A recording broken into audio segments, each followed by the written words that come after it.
നമസ്കാരം. സിറ്റി ചാനലിൻ്റെ പ്രത്യേക ഓണപരിപാടിയായ ഓണനിലാവിലേക്ക് എല്ലാവർക്കും സ്വാഗതം.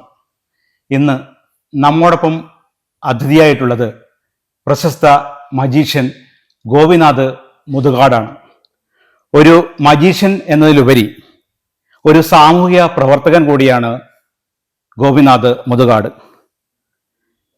മാന്ത്രിക വിദ്യയെ വെറും വിനോദമെന്നതിലുപരി സമൂഹ മാറ്റത്തിനുള്ള ഒരു ഉപാധിയാക്കി മാറ്റിയ വ്യക്തിയാണ്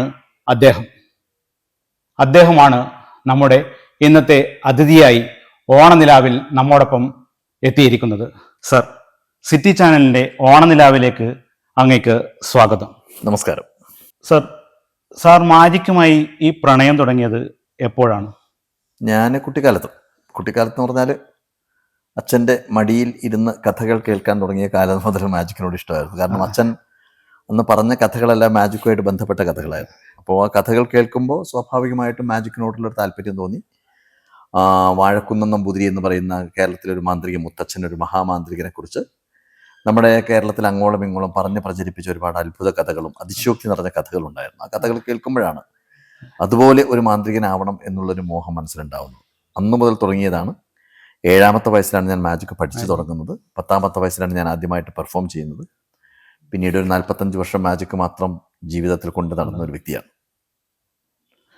ഒരു മജീഷ്യൻ അല്ലായിരുന്നെങ്കിൽ ഏത് ഫീൽഡിലായിരുന്നു അങ്ങ്? ഒരിക്കലും ഒരു മജീഷ്യൻ അല്ലെങ്കിൽ മറ്റൊരു മജീഷ്യൻ ആവും, അത്രേ ഉള്ളൂ. അല്ലാതെ വേറൊരു ഫീൽഡിലേക്ക് ഞാൻ പോയിട്ടില്ല. ഈവൻ വക്കീൽ പഠനത്തിന് വേണ്ടിയിട്ട് ബാംഗ്ലൂരിൽ കൊണ്ടുപോയി ചേർത്തു, അതും കളഞ്ഞു നാട്ടിലേക്ക് വന്നു. PSC എഴുതിയിട്ട് കുറേ ജോലികളൊക്കെ ആ കാലത്ത് കിട്ടിയിരുന്നു, അതൊക്കെ ഉപേക്ഷിച്ചു. അപ്പോൾ അങ്ങനെ മറ്റൊരു ലോകത്തിനെ കുറിച്ച് ഞാൻ ചിന്തിച്ചിട്ടേ ഇല്ല. ജീവിതത്തിൽ മാജിക് മാത്രമായിരുന്നു എൻ്റെ സ്വപ്നം, മാജിക്കിനോട് മാത്രമായിരുന്നു എൻ്റെ പ്രണയം.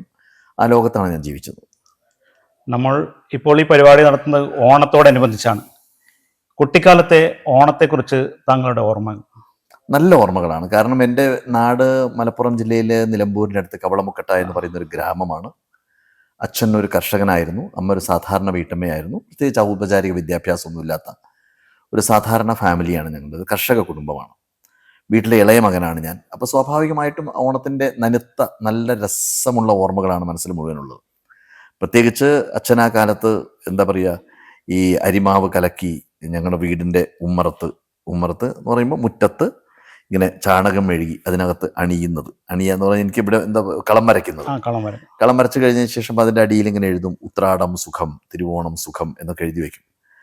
അത് അക്ഷരാർത്ഥത്തിൽ സുഖം തന്നെയായിരുന്നു. കാരണം കുടുംബം ഒരുമിച്ച് നിൽക്കുന്ന ഒരു അന്തരീക്ഷം.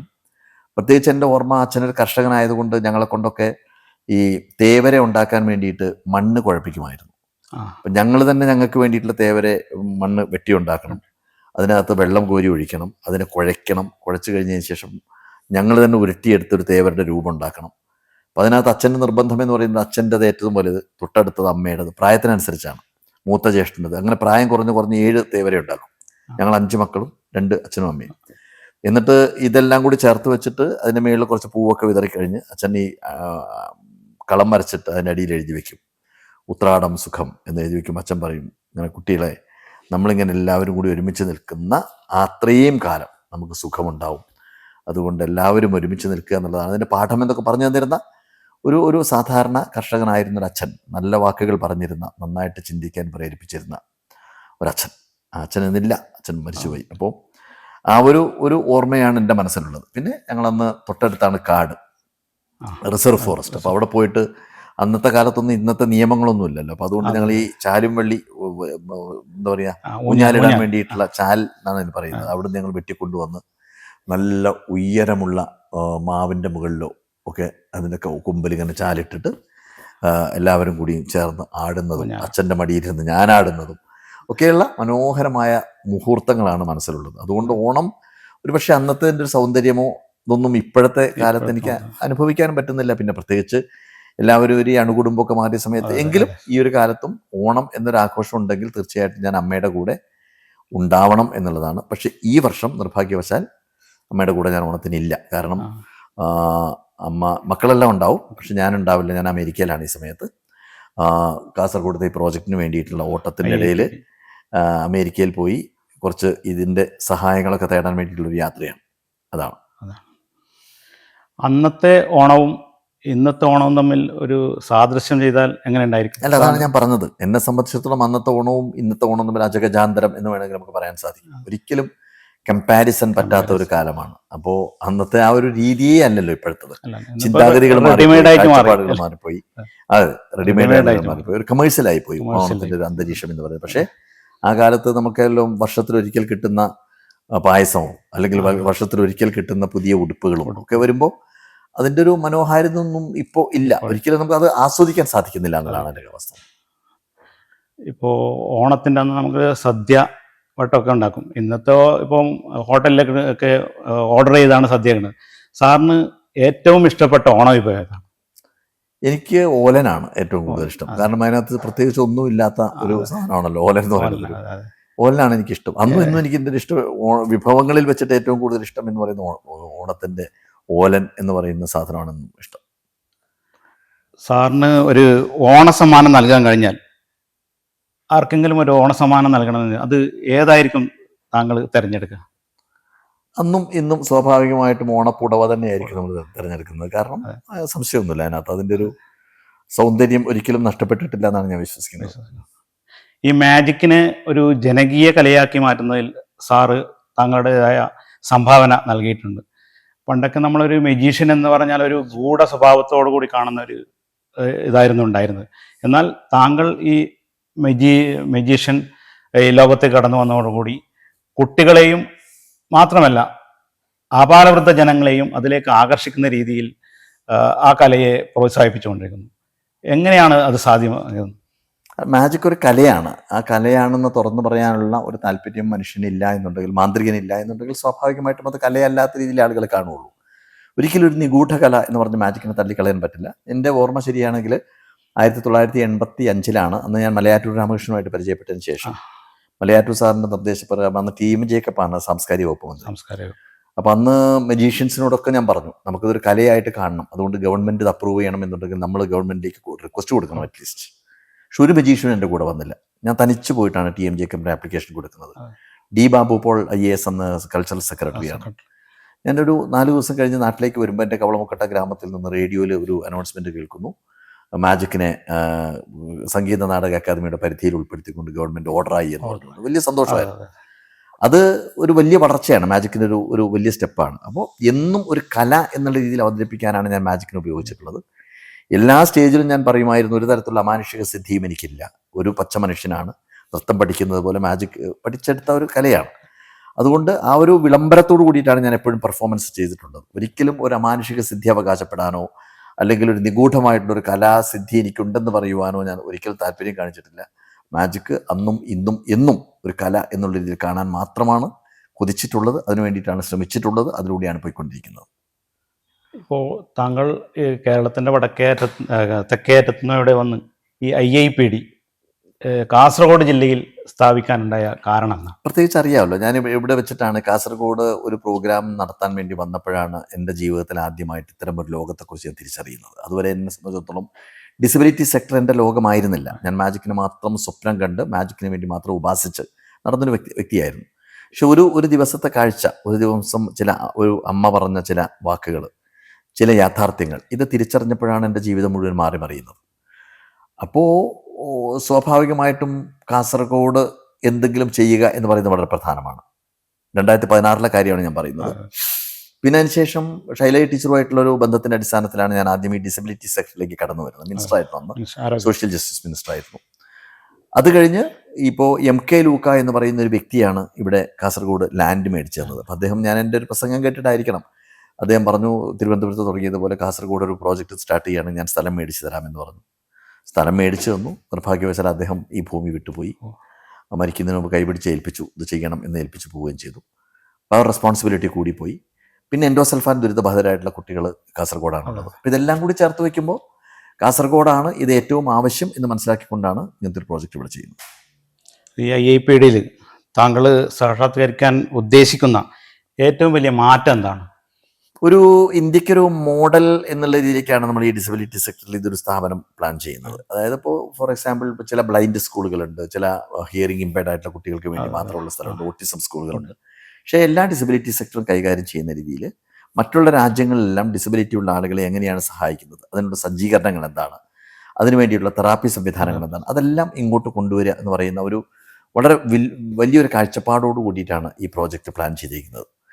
ഉദ്ദേശിക്കുന്ന രീതിയിൽ ഈ പ്രോജക്റ്റ് പൂർത്തിയാക്കുകയാണെങ്കിൽ സ്വാഭാവികമായിട്ടും ഇത് ഇന്ത്യയിലൊരു നമ്പർ 1 പ്രോജക്റ്റായിട്ട് മാറും എന്നുള്ളതാണ് ഞങ്ങളുടെ പ്രതീക്ഷ. ഈ ഭിന്നശേഷി കുട്ടികളുടെ മാതാപിതാക്കൾക്ക് ഇത് നൽകുന്ന പ്രതീക്ഷ വളരെ വലുതായിരിക്കും. മാതാപിതാക്കൾക്കും അവിടെ താമസിച്ച് അവരുടെ ആദ്യത്തെ ഘട്ടത്തിൽ താമസം എന്ന് പറയുന്ന ഇത് വരുന്നില്ല, ഫസ്റ്റ് ഫേസിൽ വരുന്നില്ല. ഫസ്റ്റ് ഫേസിൽ കുട്ടികളെ കൊണ്ടുവരാനും കൊണ്ടുപോകാനുള്ള സംവിധാനങ്ങൾ മാത്രമേ ഉള്ളൂ. തെറാപ്പി സംവിധാനങ്ങൾ, ഏർലി ഡിറ്റക്ഷൻ, ഏർലി ഇന്റർവെൻഷൻ, ഇത്തരം കാര്യങ്ങളാണുള്ളത്. സെക്കൻഡ് ഫേസിലേക്കാണ് താമസത്തിന്റെ കാര്യങ്ങളൊക്കെ വരുന്നത്. സാറിൻ്റെ സ്ഥാപനം തിരുവനന്തപുരത്ത് സ്ഥിതി ചെയ്യുന്ന മാജിക് അക്കാഡമി ഉണ്ട്. അത് മാജിക് പഠിപ്പിക്കുന്ന സ്ഥാപനം. മാജിക് പ്ലാനറ്റ് ഉണ്ട്, ഏഷ്യയിലത്തെ ആദ്യത്തെ ഒരു മാജിക് തീം പാർക്ക്. അതിനോട് ചേർന്നാണ് ഡിഫറൻറ്റ് ആർട്സ് സെൻറ്റർ എന്ന് പറയുന്ന സ്ഥാപനം. ഡിഫറൻറ്റ് ആർട്സ് സെൻ്ററാണ് സ്പെഷ്യൽ കുട്ടികൾക്ക് വേണ്ടിയിട്ടുള്ള സ്ഥാപനം. അതിനകത്ത് 200ഓളം കുട്ടികളാണ് ഇപ്പോൾ ഉള്ളത്. ആ കുട്ടികൾക്ക് കലാപരമായിട്ടുള്ള കഴിവിലൂടെ അല്ലെങ്കിൽ കമ്പ്യൂട്ടർ ട്രെയിനിങ്ങിലൂടെ അവരെ സെൽഫ് സഫിഷ്യൻ്റ് ആക്കാൻ വേണ്ടിയിട്ടുള്ള ഒരു വലിയ പ്രോജക്റ്റാണ്. ഇറ്റ്സ് എ മോഡൽ പ്രോജക്റ്റാണ്. സാധാരണ ഒരു ബഡ്സ് സ്കൂളിൻ്റെ മാതിരിയല്ല, നേരെ മറിച്ച് അവരുടെ കഴിവുകൾ എന്താണെന്ന് കണ്ടെത്തി വളരെ പ്രൊഫഷണലായിട്ട് തെറാപ്പി സംവിധാനങ്ങളും മറ്റുമൊക്കെ വെച്ചുകൊണ്ട് ചെയ്യുന്ന ഒരു പ്രോജക്റ്റാണ്. ഒരു 5 ഏക്കർ ലാൻഡാണ്, അതിനകത്താണ് ഇത് നിലനിൽക്കുന്നത്. ഈ മാജിക്കിൽ നിന്ന് ഭിന്നശേഷിക്കാരായ കുട്ടികളുടെ ജീവിതത്തിലേക്ക് പൂർണ്ണമായി മാറാൻ സാറിന് പ്രചോദനമായത് എന്താണ്? ഞാൻ പറഞ്ഞല്ലോ, കാസർഗോഡ് വെച്ചുണ്ടായിട്ടുള്ളൊരു ഇൻസിഡൻ്റാണ് മാറ്റിയത്. അതിനുശേഷം നമ്മളൊരു 23 കുട്ടികളിലാണ് തുടങ്ങുന്നത്. ഇപ്പോൾ 2016 തുടങ്ങി. ഇപ്പോൾ ആ കുട്ടികൾ അവിടെ എംപ്ലോയീസ് ആണ്, അവരെല്ലാം പെർഫോം ചെയ്യുന്നു. അപ്പോൾ അവരുടെ ഒരു സെൽഫ് സഫിഷ്യൻ്റ് അവസ്ഥയിലേക്ക് അവർ മാറുന്നത് കണ്ടപ്പോൾ ഈ മേഖലയിൽ എന്തോ എനിക്ക് ചെയ്യാനുണ്ടെന്നൊരു തോന്നലുണ്ടായതിൻ്റെ അടിസ്ഥാനത്തിലാണ് മാജിക്കിനെ ഉപേക്ഷിച്ച് പൂർണ്ണമായിട്ടും ഈ ഒരു മേഖലയിലേക്ക് വരുന്നത്. ഇത് മാത്രമേ ഉള്ളൂ സ്വപ്നമിനി. ഈ IIPD എന്ന് പറയുന്ന ഒരു വലിയ പ്രോജക്റ്റ് ഉണ്ടാക്കിയെടുക്കുക എന്നുള്ളത് മാത്രമാണ് എനിക്ക് സ്വപ്നം. ഇപ്പോൾ കാസർഗോഡ് ഇങ്ങനെയൊരു സ്ഥാപനം സ്ഥാപിച്ചു കഴിഞ്ഞപ്പോൾ ഇവിടുത്തെ ഭരണാധികാരികളുടെയും അത് പൊതുജനങ്ങളുടെയും താങ്കളുടെ സമീപനം? എല്ലാവരും നല്ല സമീപനമാണ്, ഒരു പ്രശ്നമില്ല. എല്ലാവരും നല്ല സമീപനമാണ്. പക്ഷെ അത് ഓപ്പൺ ആയിട്ടില്ലല്ലോ, അപ്പോൾ അതിൻ്റെ വർക്ക് നടക്കുന്നതല്ലേ ഉള്ളൂ. എല്ലാവരും വളരെ നല്ല സപ്പോർട്ടാണ്. പ്രത്യേകിച്ച് അത് ഹൃദയം കൊണ്ട് സ്വീകരിച്ചിട്ടുണ്ട്. കാസർഗോഡ് ഏറ്റവും ആവശ്യമാണെന്ന് മനസ്സിലാക്കിക്കൊണ്ട് എല്ലാവരും ഹൃദയം കൊണ്ട് സ്വീകരിച്ചിട്ടുണ്ട്. ഈ IIPDയിലെത്തുന്ന ഒരു ഭിന്നശേഷിക്കാരായ കുട്ടി എന്ത് നേടി സമൂഹത്തിലാവണമെന്നാണ് താങ്കൾ ആഗ്രഹം? അല്ല, ഒരിക്കലും ഈ ഒരു ഡിസബിലിറ്റിയും ക്യൂറബിൾ അല്ല. ഓട്ടിസം മാറില്ല. പക്ഷെ നമുക്ക് ചെയ്യാൻ പറ്റുന്നവരെ അവരുടെ പാരൻസൊക്കെ ഇല്ലാതായി കഴിഞ്ഞാലും അവരായിട്ട് സെൽഫായിട്ട് ജീവിക്കാവുന്ന ഒരു അന്തരീക്ഷത്തിലേക്ക് ചെറിയ രീതിയിൽ മാറ്റിയെടുക്കുക എന്ന് പറയുന്നത് വലിയ സ്വപ്നമാണുള്ളത്. അപ്പോൾ അതിനു വേണ്ടിയിട്ടുള്ള ശ്രമമാണ് ചെയ്യുന്നത്. ഒരിക്കലും ഒരു മെഡിക്കൽ ആശുപത്രിയോ അങ്ങനെയൊന്നും അല്ല ഉദ്ദേശിക്കുന്നത്.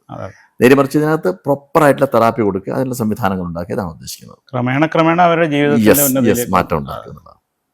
ഈ IIPDയുടെ പ്രവർത്തനങ്ങളിൽ സാധാരണ ജനങ്ങൾക്കും പങ്കാളികളാകാൻ സാധിക്കും? തീർച്ചയായിട്ടും അവിടെ സർവീസ് ആയിട്ട് സേവന പ്രവർത്തനങ്ങളുമായിട്ട് ആളുകൾക്ക് പങ്കാളികളാകാൻ സാധിക്കും. അപ്പം അതിൻ്റെ കാര്യങ്ങളെല്ലാം നമ്മൾ ചർച്ച ചെയ്തുകൊണ്ടിരിക്കുകയാണ്. കാരണം അത് ഒരു ഡിസംബറോട് കൂടിയിട്ട് ജാനുവരിയോട് കൂടിയിട്ട് ഓപ്പൺ ചെയ്യുള്ളൂ. അപ്പോൾ ആ ഒരു ഇതിലേക്ക് നമ്മൾ കിടക്കുന്നേ ഉള്ളൂ. അതിനകത്ത് ഈ IIPDയുടെ അടുത്ത 5 വർഷത്തെ ഒരു സ്വപ്നം എന്ന് പറയുന്നത് എന്തായിരുന്നു? 5 വർഷത്തെ സ്വപ്നം ഈ 3 ഫേസുകൾ പൂർത്തിയാക്കുക എന്നുള്ളതാണ്. ഫസ്റ്റ് ഫേസാണ് ഇപ്പോൾ ചെയ്യുന്നത്. സെക്കൻഡ് ഫേസും തേർഡ് ഫേസും വന്നു കഴിഞ്ഞാൽ കംപ്ലീറ്റ് ആയിരിക്കും. അപ്പോൾ അതിനുള്ളൊരു ഓട്ടത്തിലാണ്. സാർ, വീണ്ടും നമുക്ക് ഈ ഓണ വിശേഷങ്ങളിലേക്ക് പോയാൽ ഇപ്പോൾ ഇന്നത്തെ ഓണക്കളികൾ പണ്ടത്തെ ഓണക്കളികൾ എന്ന് പറഞ്ഞാൽ നമുക്കൊരു ഗൃഹാതുരത്വം ഉണർത്തുന്ന രീതിയിലാണ്. ഇന്ന് അതൊക്കെ ഒരു നഗരങ്ങളിലോ ഗ്രാമങ്ങളിലോ ഒക്കെ ആയാൽ ഒരു പണക്കൊഴുപ്പിൻ്റെ മേളമായി മാറുന്നത്. എന്താണ് താങ്കൾക്ക് അതിനെക്കുറിച്ച്? തീർച്ചയായിട്ടും അഭിപ്രായം എനിക്കും സെയിം തന്നെയാണ്. പക്ഷേ നമ്മൾ മനസ്സിലാക്കേണ്ട ഒരു കാര്യം, ഓണം ഉണ്ട് എന്നുള്ളത്, ഓണം ആഘോഷിക്കുന്നു എന്ന് പറയുന്ന വലിയ കാര്യം തന്നെയാണ്. എല്ലാവരും ഒരു പരിധിവരെ ആളുകളൊക്കെ എപ്പോഴും വീടുകളിലൊക്കെ കൂട്ടം കൂടി ഒരുമിച്ചിരുന്ന് ഭക്ഷണം കഴിക്കുകയൊക്കെ ചെയ്യുന്നുണ്ട്. ഒരു വിഭാഗം ആളുകൾ സ്വാഭാവികമായിട്ടും അവരുടെ ഒരു പുതിയ തലമുറയൊക്കെ കുറച്ചും കൂടി മാടിപ്പാടി ഒക്കെ പട്ടണങ്ങളിലും ഒക്കെ ടൂറുകളും ഒക്കെ സംഘടിപ്പിച്ചിട്ടുള്ള കാര്യങ്ങളൊക്കെ നടക്കുന്നുണ്ട്. പക്ഷേ ഇതിൻ്റെ ഏറ്റവും പ്രധാനപ്പെട്ട ഓണത്തിൻ്റെ ഒരു സന്ദേശം എന്താണെന്ന് വെച്ച് കഴിഞ്ഞാൽ ഒരുമിക്കുക എന്നുള്ളത് തന്നെയാണ്. എല്ലാവരും കൂടി ഒരുമിച്ച് ഒരു കുടുംബം പോലെ നിൽക്കുക എന്നുള്ളതാണ്. ആ ഒരു അന്തരീക്ഷം എല്ലാവരും സൃഷ്ടിക്കപ്പെടുന്നുണ്ടെന്നാണ് ഞാൻ വിശ്വസിക്കുന്നത്. അതുകൊണ്ട് ഇത്തരം ആഘോഷങ്ങളുടെ ഒക്കെ ലക്ഷ്യം ഒന്ന് തന്നെയാണ്. സ്നേഹം എന്ന് പറയുന്ന പലപ്പോഴും ചിതറി കിടക്കുന്ന ഹൃദയങ്ങളെ ഒരുമിപ്പിക്കുക എന്ന് പറയുന്നതാണ് ഏറ്റവും വലിയ സന്തോഷം. അപ്പോൾ അത് നടക്കുന്നുണ്ട്. ഈ ഓണാഘോഷത്തിന് ഇടയിൽ താങ്കൾക്ക് എന്തെങ്കിലും മറക്കാനാവാത്ത അനുഭവങ്ങൾ ഉണ്ടായിട്ടുണ്ടോ? ഇല്ല, ഞാൻ എൻ്റെ ഓർമ്മയിൽ ഇപ്പോഴും ഉള്ളത് അച്ഛനോടും അമ്മയോടും ഒപ്പം ഏറ്റവും സന്തോഷത്തോടു കൂടി പങ്കെടുത്തിരുന്ന ഓണ ദിനങ്ങളാണ് എൻ്റെ മനസ്സിലുള്ളത്.